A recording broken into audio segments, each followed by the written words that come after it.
Hello दोस्तों, आपका स्वागत है आपके अपने चैनल हेलो साइंस में। तो आज की वीडियो बहुत खास होने वाली है, तो वीडियो को जरा सा भी स्किप ना करें। ये हमारी दुनिया जितनी सिंपल दिखती है उतनी है नहीं, ये रहस्यों से भरी है। क्या आप सोचते हैं कि जो हम अपने चारों ओर देखते हैं यही सच्चाई है? पर सच्चाई आपकी कल्पना से भी कहीं ज़्यादा बड़ी है। तो आइए कुछ समय पीछे चलते हैं। क्वांटम मैकेनिक्स 20वीं सदी का बहुत इंटरेस्टिंग कंसेप्ट था। इसे क्वांटम मैकेनिक्स या क्वांटम फील्ड थ्योरी भी कहा जाता था। 14 दिसंबर 1900 को the great scientist max Planck ने क्वांटम फिजिक्स की नींव डाली। उन्होंने ब्लैक बॉडी रेडिएशन पर रिसर्च करके ये परिकल्पना दी, प्रकाश और अन्य विद्युत चुम्बकीय विकिरण ऊर्जा का सतत प्रवाह न करके ऊर्जा के छोटे छोटे पैकेट के रूप में चलते हैं। क्वांटम फिजिक्स को स्थापित करने के लिए प्लांक को नोबेल पुरस्कार से सम्मानित किया गया। इस परिकल्पना ने फिजिक्स की दुनिया में तहलका मचा दिया। इसी हाइपोथेसिस का यूज करके आइंस्टाइन ने प्रकाश विद्युत प्रभाव को एक्सप्लेन किया था। अब आप क्वांटम मैकेनिक्स के इतिहास को समझ चुके होंगे, तो आइए क्वांटम मैकेनिक्स को थोड़ा गहराई से समझते हैं। क्वांटम फिजिक्स विज्ञान का वो हिस्सा है जिसमें हम स्मॉल पार्टिकल जैसे molecules, atom, electron, proton, neutron जैसे सब एटॉमिक पार्टिकल के बारे में पढ़ते हैं। ये हमारा संपूर्ण ब्रह्मांड परमाणु से बना है, जिसमें न्यूक्लियस होता है और इसके अंदर प्रोटॉन और न्यूट्रॉन होते हैं, और इसके अलावा इलेक्ट्रॉन भी होता है जो नाभिक के चारों ओर घूमता है। बट हम इससे आगे पढ़ें तो हमें पता चलेगा कि प्रोटॉन, न्यूट्रॉन भी एलिमेंट्री पार्टिकल्स नहीं होते हैं, क्योंकि ये खुद क्वार्क से बने होते हैं। अर्थात ये ब्रह्मांड इलेक्ट्रॉन और क्वार्क के संयोग से बना है। बट ये पूरी तरीके से सही है? तो आंसर है नो, क्योंकि हमें खुद नहीं पता कि ये कैसे बने हैं और इन पर फोर्स कैसे अप्लाई होता है। इस ब्रह्मांड में जितने भी पार्टिकल्स हैं उन्हें दो भागों में डिवाइड किया गया है। One is fermions and second is bosons. Fermions matter के हर रूप का निर्माण करते हैं और इस ब्रह्मांड में मौजूद चारों फंडामेंटल फोर्सेस बोसोन्स की वजह से काम करते हैं। फर्मियोन्स की फैमिली में भी दो प्रकार के पार्टिकल्स होते हैं, क्वार्क्स एंड लेप्टॉन्स।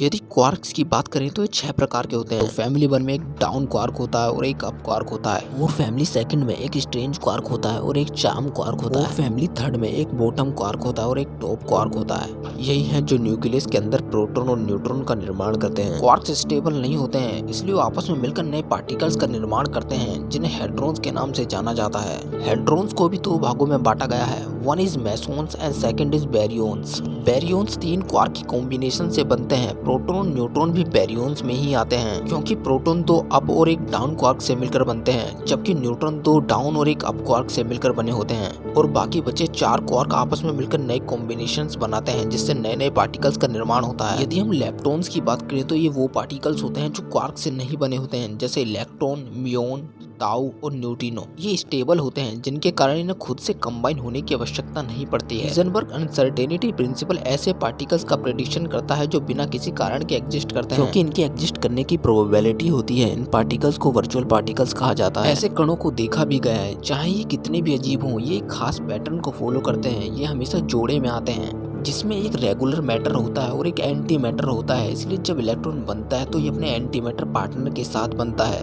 जिसे हम पॉजिट्रॉन के नाम से जानते हैं। इनका मास सेम होता है और चार्ज अपोजिट होता है, क्योंकि ये एनर्जी के कारण बनते हैं, और जब ये एक दूसरे से टकराते हैं तो बहुत सारी ऊर्जा उत्पन्न होती है। अब हम जान चुके हैं कि इस ब्रह्मांड के हर तरह के मैटर का निर्माण फर्मियोन्स के हाथ ही हुआ है, पर कौन सा फोर्स कैसे काम करेगा इसमें इनकी कोई भूमिका नहीं होती है। ये काम बोसोन्स का होता है। तो चलिए अब समझते हैं कि बोसोन्स कितने प्रकार के होते हैं और कौन सा बोसोन किस फोर्स के लिए उत्तरदायी होता है। बोसोन 4 तरह के होते हैं। One is photon, second is WZ boson, third is gluons and fourth is gravitons. पहले हम इलेक्ट्रिक और मैग्नेटिक फोर्स को अलग अलग समझा करते थे, पर अब हमने इन्हें एक तरह इलेक्ट्रोमैग्नेटिक फोर्स के रूप में जोड़ दिया है। इलेक्ट्रोमैग्नेटिक फोर्स फोटोन के कारण काम करता है, यानी बिना फोटोन की मौजूदगी के ना तो आपकी चुंबक लोहे को अपनी ओर आकर्षित कर पाएगी और ना ही इलेक्ट्रिसिटी काम कर पाएगी। चारों फंडामेंटल फोर्सेस में वीक न्यूक्लियस फोर्स दूसरा सबसे कमजोर फोर्स होता है। इसके कारण बीटा डीके होता है और एंटी न्यूट्रिनो का निर्माण होता है। इस फोर्स के लिए WZ बोसोन जिम्मेदार होते हैं। स्ट्रॉन्ग न्यूक्लियस फोर्स चारों फंडामेंटल फोर्सेस में सबसे ज्यादा स्ट्रॉन्ग फोर्स होता है। इसके कारण ही न्यूक्लियस में प्रोटॉन और न्यूट्रॉन एक साथ रह पाते हैं। इस फोर्स के लिए ग्लूओन्स जिम्मेदार होते हैं। और चारों फंडामेंटल फोर्सेस में सबसे वीक फोर्स होता है ग्रेविटेशनल फोर्स। दुर्भाग्य से अभी तक क्वांटम लेवल पे ऐसा पार्टिकल नहीं मिला है जो ग्रेविटेशनल फोर्स के लिए जिम्मेदार हो, पर उम्मीद की जाती है कि ऐसे पार्टिकल का एग्जिस्टेंस भी भविष्य में जरूर पाया जाएगा। फिलहाल इसके पार्टिकल को ग्रेविटोन नाम दिया गया है। आइए अब क्वांटम मैकेनिक्स और फील्ड थ्योरी को समझते हैं। क्लासिकल फिजिक्स में चीजों को इतना एक्यूरेट समझ लेते हैं कि हम उनकी प्रेडिक्शन तक कर देते देते हैं। परंतु क्वांटम मैकेनिक्स हमें बताती है कि दुनिया जितनी साधारण दिखती है उतनी है नहीं। क्लासिकल फिजिक्स में ऑब्जेक्ट या तो पार्टिकल के रूप में होते हैं या फिर वेव के। क्वांटम फिजिक्स में ऑब्जेक्ट ना तो पार्टिकल के रूप में होते हैं और ना ही वेव के,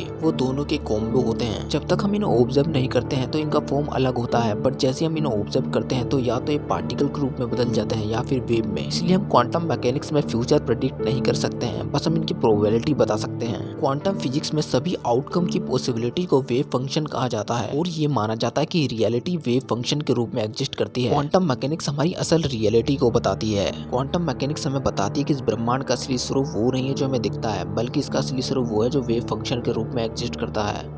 आइए फील्ड थ्योरी को समझते हैं। एक सामान्य मनुष्य को लगता है कि इस दुनिया में केवल मैटर है और जहाँ मैटर नहीं है वहाँ कुछ भी नहीं है, अर्थात वो जगह खाली है। परंतु क्या ये सच है? तो आंसर है नो, क्योंकि खाली जगह भी पूरी तरह से खाली नहीं होती है। आइए इसे एक उदाहरण से समझते हैं। एक चुंबक के समान ध्रुव एक दूसरे को रिपेल करते हैं और उसी चुंबक के असमान ध्रुव एक दूसरे को आकर्षित करते हैं, बट ये बिना स्पर्श के एक दूसरे पर फोर्स कैसे अप्लाई कर रहे हैं? तो हम कहते हैं कि वहाँ एक इनविजिबल फील्ड है जो फोर्स अप्लाई कर रहा है। ये कहना है फील्ड थ्योरी का। और यदि हम क्वांटम मैकेनिक्स और फील्ड थ्योरी को आपस में जोड़े तो ये हमसे कहती है कि इस यूनिवर्स में कई तरह के फील्ड मौजूद हैं जिन्हें हम देख नहीं सकते हैं, जैसे magnetic field, electric field, gravitational field etcetera. अर्थात हर एक एलिमेंट्री पार्टिकल का अपना एक फील्ड होता है, जैसे कि electron filled, Higgs field, quark field और ग्लूऑन फील्ड एक्सेट्रा। तो अब आप समझ चुके होंगे कि हमारा यूनिवर्स कितने छोटे छोटे कणों से मिलकर बना है, जिनको समझना भी लगभग असंभव है। तो आज के लिए इतना ही। अब आप क्वांटम मैकेनिक्स के कुछ फंडामेंटल टर्म्स को एकदम गहराई से समझ चुके होंगे। तब तक आप भी इस मिस्टीरियस कंसेप्ट के बारे में सोचिए, क्या पता भविष्य में क्वांटम मैकेनिक्स को समझने में आपका भी हाथ हो। वीडियो पसंद आए तो चैनल को सब्सक्राइब कीजिए, क्योंकि ऐसी शानदार वीडियो आती रहती है। Thanks for watching, like and comment.